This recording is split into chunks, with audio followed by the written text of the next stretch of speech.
Olá, pessoal! Bom dia, boa tarde, boa noite ou boa madrugada para você que nos escuta. Seja muito bem-vinda e seja muito bem-vindo ao primeiro episódio do RH para você Cast de 2024. Por isso eu já aproveito para desejar um excelente ano novo para você que está nos ouvindo e que seja um ano muito próspero, de muito sucesso para todos nós e de muita saúde também. A gente... Em 2023, né, teve uma temporada, a nossa temporada de maior sucesso no RH para você Cast, foram os episódios com maior audiência. A gente viu também a nossa audiência no LinkedIn aumentar muitíssimo, né? A gente está com mais de 130 mil seguidores por lá, tanto na company page do RH para você, quanto no grupo de discussão também. Então, a gente fica muito feliz, né? Ficou muito feliz com esse ciclo encerrado e tá, obviamente, com a energia, com a vibe lá em cima para a gente começar bem esse 2024. Por isso, a gente selecionou, inclusive, esse tema do episódio de hoje para a gente começar com uma provocação, digamos assim, para que a gente possa entender o que está sendo esse novo normal nesse cenário pós-pandemia. Mas antes da gente entrar no nosso tema e eu apresentar os convidados de hoje, eu quero deixar aqui um recado, um convite, na verdade, para você seguir o RH para você nas redes sociais. A gente está em todas elas, né? Instagram, Facebook, tem canal no YouTube e, óbvio, como eu falei, tem o grupo de discussão e a company page no LinkedIn, onde você vai poder se juntar a mais de 130 mil outros profissionais de recursos humanos que estão trocando ideias e insights todos os dias por lá. Fica o convite para você fazer parte dessa verdadeira comunidade e também o convite para você acessar o rhpravocê.com.br, que é a nossa plataforma de conteúdo, com conteúdo altamente especializado só sobre RH, feito com muito carinho, com muito amor, para você que também, que está atuando em RH, que ama RH, que estuda gestão de pessoas. Portanto, fique à vontade para fazer parte dessa verdadeira comunidade. Como eu falei, a gente vai começar 2024 com uma espécie de provocação, digamos assim, para a gente entender se o que a gente chamava de novo normal, né, o pós-pandemia, ele está cada vez mais parecido com um velho normal, e óbvio que a gente vai fazer isso sobre a ótica, digamos assim, da cultura organizacional, dos desafios de trabalhar cultura organizacional nos dias de hoje. E quem vai guiar a gente por essa jornada é a Luciana Carvalho. Ela é CEO e fundadora da Chiefs Group, a quem eu agradeço imensamente pela participação, Luciana. Muito obrigada, eu estou super feliz e animada com esse papo. Que demais! Participa também comigo hoje o Bruno Piai, o Bruninho, redator e jornalista do RH para você. Tudo bem, Bruninho? Oi, gente, tudo bem? Muito feliz, né, de começar mais uma temporada. Logo a gente já chega no episódio 200, o que mostra o quanto o nosso podcast está indo bem, está sendo apoiado, compartilhado, visto pela comunidade de RH. E nada melhor que a gente começar o ano com um tema um pouquinho aí polêmico e provocativo, como você falou, Daniel, e com a Luciana sendo a nossa guia aí nessa jornada. Então, vamos lá.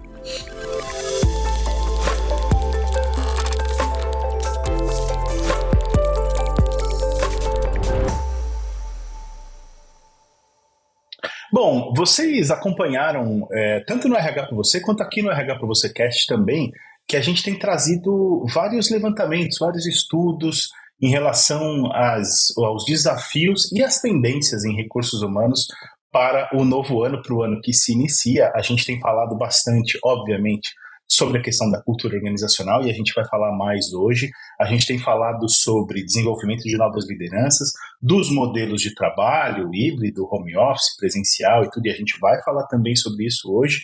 Então, naturalmente, é importante que a gente traga alguém como a Luciana, por exemplo, para explicar para a gente o que está acontecendo, qual é o atual estado das coisas, Luciana, quando a gente pensa em cultura organizacional, né? Antes da gente entrar em temas específicos, digamos assim, eu queria convidar você a dar um panorama geral, como é que você tem percebido os desafios das empresas em termos de cultura, de clientes de vocês, de RHs com quem vocês conversam e tudo mais, porque a gente percebe que há uma inquietude, digamos assim, quando a gente fala sobre modelos de trabalho, sobre desenvolvimento humano, desenvolvimento de novos líderes e tudo. Então, eu acho que tem vários assuntos que estão, digamos assim, incomodando o RH, os gestores de pessoas de forma geral, mas eu queria que você trouxesse muito do seu panorama para que ele alimente o nosso bate-papo a partir de agora. Legal. Bom, Daniel, acho que assim, primeiro que cultura é o tema da minha vida, acho que é um dos temas de RH que eu sou mais apaixonada e o tema que eu mais... Acho que eu tenho tanto livro aqui de cultura no meu escritório que é inacreditável. Qual que é o meu sentimento, assim? Eu acho que a sensação que eu tenho é que as empresas não tinham a menor ideia do quão importante era o papel da cultura até que a pandemia se instalou. Tá. Né? Eu acho que por muito tempo e ainda hoje as empresas negligenciam o quão importante é você ter clareza da tua cultura. E eu gosto sempre de dizer que cultura não é aquele negócio que a gente cola na parede do escritório, que fica bonito, que a gente coloca na caneca, que a gente coloca no caderno. A cultura, ela determina a forma como uma empresa vai operar. Então, você tem lá uma estratégia de negócio, você cria essa estratégia e a cultura, ela vai dizer como é que você vai fazer essa estratégia se tornar realidade. Né? Então, eu falo muito que cultura, ela exige 3 coisas. Consistência, então ela tem que ser extremamente consistente, a gente tem que falar dela, a gente tem que dar clareza dela a todo momento, nas pequenas e nas grandes coisas. Nas pequenas, pode ser a parede do escritório, onde tem lá uma série de valores e comportamentos que a gente espera das pessoas, e nas grandes coisas, que é como é que a nossa liderança toma decisões difíceis na hora que a gente está numa encruzilhada de negócio. Tá. Né? A segunda coisa é persistência. A gente tem que falar de cultura todos os dias. Todos os dias. Eu me lembro, eu passei por empresas de cultura organizacional muito forte. Então, comecei minha carreira na Ambev, depois eu fui para a Movile. E eram empresas de cultura forte, o que significava que todo fórum onde tivesse mais de 10 pessoas, o primeiro tema é cultura. E a terceira coisa é coerência. E a coerência tem a ver com o que eu digo é o que eu faço. Né? Se os valores que estão lá na parede, eles só servem para estar na parede, mas no dia a dia a liderança toma decisões completamente desalinhadas com aqueles valores, claro. Isso não é coerência e isso não torna e não ajuda uma cultura a ser forte. Né? Por que eu estou dizendo tudo isso? Porque na hora da pandemia, quando sai todo mundo do escritório e vai cada um trabalhar da sua casa, se a cultura não é forte, a gente tem todos os receios que a gente está vivendo hoje, e por isso essa força tão grande para retomar para o contexto pré-pandêmico, que é cada um vai operar do jeito que entende que é o seu jeito de operar. E aí vai para o home office, alguns com menos responsabilidade, com menos senso de urgência, com menos senso de priorização, com menos comprometimento com a empresa, e ao invés de trabalhar, vai ficar no Instagram, vai fazer academia, claro, no horário de trabalho, ou vai fazer o que for, porque não está claro qual é o modus operandi dessa empresa. Outros com muito engajamento, com muito comprometimento, mas com a sensação de, caramba, só eu estou fazendo esforço aqui, o outro está postando no Instagram, porque isso é cultura. Como a cultura não estava forte, cada um opera do jeito que entende. Né? E aí a força para voltar é, as empresas estão perdendo o controle. Né? E sempre o contexto de comando e controle, gente, ele é o mais fácil. Não necessariamente ele é o melhor, mas sem dúvida ele é o mais fácil. Então, quando eu estou no escritório, sentadinho, meu chefe está do meu lado, ou muito perto de mim, vendo que eu estou ali trabalhando, é mais fácil. Né? Então, eu sinto que todo esse movimento tem muito a ver com eu só fui para casa porque não tinha outra alternativa, a gente estava num cenário de pandemia e não tinha muito o que ser feito, mas mais uma vez que esse cenário se acalma, vamos voltar todo mundo para o que era, porque na boa, eu não tenho a menor ideia de como é que eu opero essa empresa com as pessoas, cada uma num lugar. Né? Então, perfeito, acho que é uma radiografia. Acho que é a radiografia perfeita para a gente começar essa conversa, né, Bruninho? Porque, de fato, o novo normal está parecendo o velho normal por despreparo ou desespero das empresas, digamos assim, né? Eu acho que a gente está entrando num novo velho normal, né? Ô, Luciana, e até no embalo disso que você estava falando, eu queria entender o quanto que a cultura de um negócio, eu acho que principalmente quando a gente pega negócios que já têm uma longa vida no mercado, que já têm uma reputação, grandes empresas, o quanto que a cultura de um negócio é mutável. Porque essa questão do home office, do retorno ao trabalho presencial, eu noto as empresas muito ansiosas para fazerem esse movimento de retorno. Algumas, na primeira oportunidade, a pandemia mal terminou e já estavam chamando o pessoal de volta. E eu fico muito em dúvida sobre a qualidade das estratégias adotadas para motivar o pessoal. A gente vê de um lado o famoso quem não voltar tá na rua, né? Aquela provocação nada positiva. E no finalzinho do ano passado, novembro, dezembro, a gente viu muitas matérias sobre empresas apostando em espaços instagramáveis para fazer o pessoal voltar. Eu confesso que eu olhei e fiquei meio... Putz, gente... Triste, né? Isso,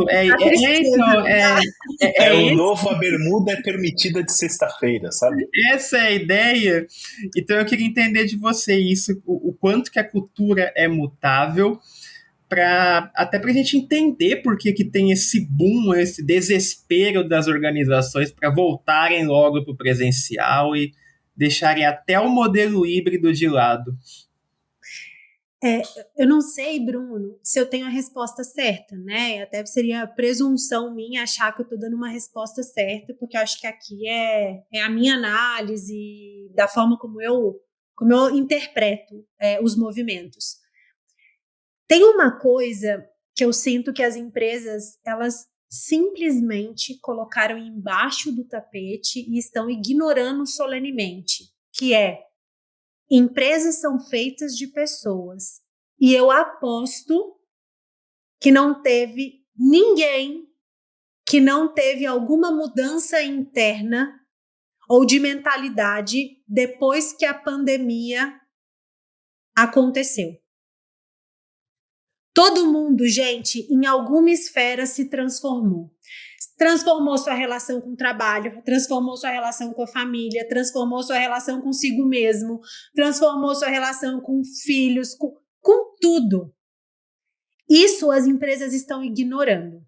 Infelizmente, com essa forçação de barra para voltar. Porque eu até posso, como empresa, esbravejar que quem não quiser está demitido. Mas isso, na verdade, é até a página 2. Porque se todo mundo resolver que não vai voltar, como é que as empresas vão existir? Né? E óbvio que tem um processo aqui, gente, de ajuste, de adaptação. Né? A cultura, ela não só pode, como ela deve fazer ajustes ao longo do tempo. Mas ela não, de novo, porque ela serve a uma estratégia. Se ela serve a uma estratégia, é natural que, se a minha estratégia mude drasticamente, eu tenha que fazer ajustes na minha cultura. Então, vou dar um exemplo. Eu trabalhei na Móvel por 7 anos. Em 7 anos, eu vivi pelo menos 4 móveis completamente diferentes. Em 3 dessas móveis, a cultura que a gente tinha estruturado lá no começo, ela funcionou e ela atendeu, por mais que a estratégia tivesse mudado dramaticamente. Na 4ª móvel, o que aconteceu? Eu tive que mudar a cultura inteira. Eu tive que recriar a cultura para servir aquela estratégia. O meu ponto é, empresas com cara mais tradicionais estão fazendo, e com estratégias mais tradicionais, estão fazendo força para se tornarem cool só para atrair as pessoas para dentro do escritório. Isso não é sustentável, porque no curtíssimo prazo, elas vão perceber que manter isso para o tipo de negócio delas não vai funcionar por muito tempo. E aí vai dar nas pessoas aquela sensação de fui enganado. Aí aumenta turnover, aumenta o nível de falta de engajamento, aumenta, e aí efeitos colaterais que custam caro em dinheiro para as empresas. O que eu sinto também que as empresas não entenderam ainda é que existe formas de você existir com diferentes tipos de talentos dentro da tua organização. O mundo vai mudar, ele está mudando, vai continuar mudando. O trabalho, consequentemente, também vai fazer mudanças, como fez pós-pandemia. A pandemia, para mim, ela foi um reset. Então, uma possibilidade da gente começar a olhar para o trabalho de um outro jeito. E a gente pode manter todo tipo de talento como uma nuvem. Então, eu vou ter as pessoas que vão estar lá, provavelmente como centro, 100% presencial, com aquela jornada de 44 horas, tradicional, CLT, contrato bonitinho. Provavelmente são essas pessoas que vão ajudar a organização a manter a sua cultura. Depois eu vou ter uma outra parte dessas pessoas que elas vão estar num contrato CLT tradicional, mas num modelo híbrido. Parte vem para o escritório, parte não vem para o escritório. Eu vou ter um outro pedacinho que vai estar 100% remoto. E eu vou ter um pedacinho, que as pessoas ainda não entenderam, que vão estar flexíveis. São as chamadas soluções sob demanda. Elas vão vir, vão resolver uma dor e vão sair da organização. E a gente precisa se acostumar com esse ecossistema de talentos entrelaçados, porque isso é muito positivo para a empresa. Né? Mas com essa forçação, a gente perde a oportunidade de fazer diferente. Ô, Luciana, eu fico sempre com dúvida com relação a... Quando a gente fala de cultura, e eu acho que a sua leitura ela é muito precisa no sentido de que quando todo mundo foi para casa, digamos assim, as empresas que não tinham culturas organizacionais fortes, elas perceberam que, na verdade, elas não tinham cultura nenhuma, né? Porque a impressão que dava é que a cultura ela residia nas paredes da empresa, fisicamente falando, né? Porque sem aquilo parece que nada mais existia. Ou seja, naquele momento eu estava pensando assim, realmente cultura organizacional não tem nada a ver com prédio, com uma estrutura, com um escritório, com cadeira, com mesa, não tem nada a ver com isso. Ao mesmo tempo, hoje eu olho para o movimento de retorno das empresas e tudo mais, e assim, nem toda empresa, seria eu acho que muito errado a gente generalizar e dizer que toda empresa que está retornando para o 100% presencial e tudo mais é porque não soube trabalhar à distância. Não. Há muita empresa que... Quer dizer, o trabalho presencial tem muitas virtudes, tem muitos benefícios e, em certa medida, impacta, sim, a cultura da empresa.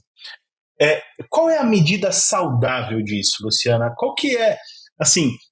Porque é isso, né? Quer dizer, a minha cultura organizacional não pode depender de paredes, de alvenaria e mesa e cadeira, não é isso, mas eu também tenho que entender que o fato das pessoas estarem presencialmente perto, né? Isso influencia o trabalho em si, a qualidade do trabalho, a troca, o componente humano, ele simplesmente é insubstituível nesse sentido. E a cultura organizacional parte disso também. Então, qual que é o equilíbrio, qual que é o posicionamento saudável disso na sua visão? Eu acho que aqui, Daniel, tem um pouco também da característica deste negócio. Então, exemplo, não dá para na indústria os operadores de linha de produção operarem remotamente. Por enquanto, ainda não dá. Quem sabe, com inteligência artificial, a gente vai conseguir fazer isso em algum momento. Mas, por enquanto, a verdade é que a gente não consegue fazer isso. Assim como tem, eventualmente, empresas que têm call center, alguma coisa do gênero, que também não consegue. Ou tem outras características que não conseguem. E é por isso que eu acho que a gente vai coexistir como organização com todos os modelos operando em conjunto, como um ecossistema de talentos mesmo, né? A justa medida disso é você entender do teu negócio o que é essencial, essa é a palavra para mim, que é a palavra mais importante aqui, o que é essencial estar todos os dias no escritório e o que não é essencial é perfumaria ou é só o meu desejo de ter as pessoas dentro do escritório. Também é importante analisar qual é o tipo de cultura que eu quero dentro da minha organização. Se o tipo de cultura que eu quero para minha organização, porque essa cultura boa para servir o meu negócio é que as pessoas estejam presenciais, tá tudo certo, não tem nada errado. O fato é, não dá para eu tomar a decisão de voltar para o escritório só porque eu não quero fazer ajustes. E a sensação que eu tenho é que muitas das empresas elas estão fazendo um movimento de voltar para o escritório, porque não estão dispostas a fazer ajustes, 2, porque não sabem fazer ajustes e isso implica sair da zona de conforto, e 3, porque a coisa do comando e controle ela é tão forte ainda no Brasil que, infelizmente, a gente volta para o escritório porque eu preciso ter certeza que as pessoas estão produzindo. E ao invés de eu criar mecanismos de avaliação que vão me dizer sobre performance individual ou coletiva de um outro jeito que não vendo a pessoa sentada na frente do computador, aí eu sinto que essas são as principais dores que a gente está vivendo hoje, né? Então, de novo, se o meu negócio diz que tem que ter gente presencial, não tem nada errado, gente. É válido, tá super certo. Agora, a provocação que eu faço para os RHs e para os CEOs e empreendedores que nos ouvem é: a tua volta, ela é porque o teu negócio pede ou a tua volta é porque você pede porque você não está conseguindo fazer de outra forma? Perfeito. Ô, Luciana, a gente teve acesso a uma pesquisa agora no final de 2023. É uma pesquisa do Quinto Andar com a Imóvel Web, onde eles registram que mais de 40% dos profissionais entrevistados pediriam demissão se fossem obrigados a ter uma rotina 100% presencial. Essa não é uma pesquisa única, a gente já viu inúmeras outras pesquisas trazendo esse dado de demissões por conta disso. E no meio do ano, nós realizamos uma pesquisa em parceria com o InfoJobs, onde foi identificado que a maioria dos profissionais teve queda na qualidade de vida, voltando do home office para o escritório. Eles também alegaram menor engajamento, alegaram frustração. Todos os aspectos que a gente questionou sobre o retorno ao escritório tiveram, em sua maioria, dados negativos. Então, eu queria que você falasse um pouco. São muitas e muitas e muitas as pesquisas falando sobre isso, então eu acho até impossível que os gestores, que os líderes não tenham acesso a nenhum material nesse sentido, não tenham visto nada sobre isso. Então, por que esses gestores não envolvem as pessoas, os colaboradores, nessa tomada de decisões? E se vai existir o retorno de uma forma ou de outra, que estratégia eles podem adotar para que isso tenha o mínimo de impacto negativo possível para o colaborador e que sejam melhores, é claro, do que espaços para tirar foto? Então, já que não tem jeito, como fazer do jeito certo? Ô Bruno, eu me arrisco a dizer que sim, muito provavelmente todo mundo tem acesso a esse tipo de pesquisa e honestamente você nem precisa ter acesso à pesquisa, é só você abrir jornal, qualquer jornal de grande circulação. Se você for na página de carreiras desse jornal, o que mais aparece são movimentos de dados em relação ao quanto os profissionais eles estão insatisfeitos com essa volta forçada para o presencial. E aí eu acho que de novo eu volto naquele ponto de, gente, todo mundo se transformou na pandemia, todo mundo ajustou a sua rotina de um jeito que muitas pessoas começaram a ter mais qualidade de vida, porque elas não estavam pegando 3 horas de transporte para chegar no escritório e mais 3 horas para voltar, só aí a pessoa já perdeu 6 horas do dia sentada num ônibus ou num carro ou num trem, o que quer que seja. Né? São horas que a pessoa ganha para ela, e talvez o que as empresas não tenham percebido ainda é ganha para a empresa também. Porque, eventualmente, as pessoas usam essas 6 horas que elas perderam para fazer um curso, para ir numa academia, para estar mais perto da família, o que traz mais felicidade, consequentemente aumenta a produtividade. Então, as empresas não estão conseguindo olhar para isso, infelizmente. Né? Estratégia de volta, para mim, pode ser um pouco poliana da minha parte o que eu vou dizer, mas eu acredito muito nisso. Eu acho que se a decisão está dada, está tomada, e não houve envolvimento dos colaboradores para decidir, então vamos combinar que, ao menos transparente com os motivos pelos quais estamos tomando a decisão de retornar ao escritório, nós, gestores de negócio, precisamos ser. Então, eu acredito muito que o engajamento ele é diretamente proporcional à quantidade de acesso à informação que eu tenho. Se eu tenho informação do porquê as coisas acontecem, do como as decisões são tomadas, por que essas decisões são tomadas desta forma, qual é o meu papel nessa decisão, como é que eu, como colaborador individual, contribuo para essa decisão, a chance de eu ficar desengajado é baixa. Ela existe? Existe. Eventualmente as empresas vão perder pessoas? Vão. Mas também faz parte da decisão. Acho que quando você toma qualquer decisão no trabalho ou na vida, você sabe que uma decisão implica uma renúncia. Uma decisão implica uma consequência. Né? E as empresas precisam contrabalancear isso. Então, quer voltar? Legal. Então, seja transparente com as pessoas. Né? Crie mecanismos internos para que isso seja facilitado. Então, eu não tenho um benefício de transporte. Então, vamos tentar viabilizar um jeito de entregar um pouquinho mais de valor para a pessoa voltar? Ou eu não tenho um benefício de desenvolver os meus colaboradores de alguma forma.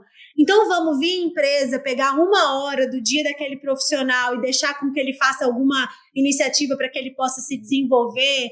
Vamos implementar iniciativas de bem-estar dentro das organizações. Vamos implementar um modelo de gestão que ajude as pessoas a terem mais clareza e os gestores a terem mais clareza dos entregáveis das pessoas para que a gente consiga aplicar medidas mais justas de reconhecimento, de qualquer outra coisa do gênero. Então, assim, o espaço instagramável é legal, é divertido, mas o tempo de duração da diversão disso, gente, é muito pequena. E assim como tem milhares de pesquisas que mostram o não desejo do presencial, tem milhares de pesquisas dizendo que espaços cool já não são mais os diferenciais que colaboradores estão buscando. Colaboradores hoje buscam propósito da minha organização e como ele se conecta a mim. Colaboradores hoje buscam equilíbrio entre vida pessoal e profissional. Os colaboradores hoje buscam serem reconhecidos e se sentirem desenvolvidos nos lugares onde eles estão, que eles consigam entender qual é o impacto deles no todo. Isso, gente, dá para fazer, né? Basta a gente querer. E acho que, assim, como recado final, o lance da honestidade, né, da transparência é muito forte, viu, Luciano? Acho que essa é uma mensagem que fica para qualquer gestor de empresa, né? A gente não precisa ficar adorando a pílula, não precisa buscar subterfúgios. Se a gente for honesto e transparente, acho que a gente já está na frente de muitos outros. E eu acho que a gente deve isso para qualquer colaborador, né? Como gestores, a gente deve isso aos colaboradores. Luciana, eu quero agradecer imensamente pela sua participação. Obrigado por compartilhar um pouquinho da sua história, do seu conhecimento com a gente. Desejo muito sucesso para você e um 2024 também muito próspero. Obrigada, eu que agradeço, foi uma delícia, eu adoro conversar desse assunto, desejo mesmo e desejo de verdade que os RHs eles consigam se aproximar cada vez mais dos negócios, né, para que a gente saia desse papel de ser a área suporte, entregadora Sim. de pedido, e que a gente, de fato, consiga exercer um papel protagonista, até para ajudar os gestores a tomarem decisões mais pró-pessoas alinhadas com o negócio. Maravilha. Bruninho, obrigado também por ter participado hoje com a gente, viu? Acho que a gente começou bem o ano, né, Dan? Com o pé direito. Muito bom. Luciana, que legal ter tido você por aqui. Fico muito feliz que a abertura dessa nova temporada tenha sido com você. Eu acho que você pegou esse tema provocativo e você conseguiu trazer leveza e, ao mesmo tempo, muitas dicas, muitas informações, muitos pontos essenciais aí para as empresas começarem a olhar com mais atenção, para quem sabe ter um 2024 aí mais bem planejado, mais bem organizado. Então, muito legal a gente ter tido você nesse nosso primeiro episódio do ano. Parabéns aí por todo o trabalho que você desenvolve e que seja um ano aí de muito sucesso para todos nós.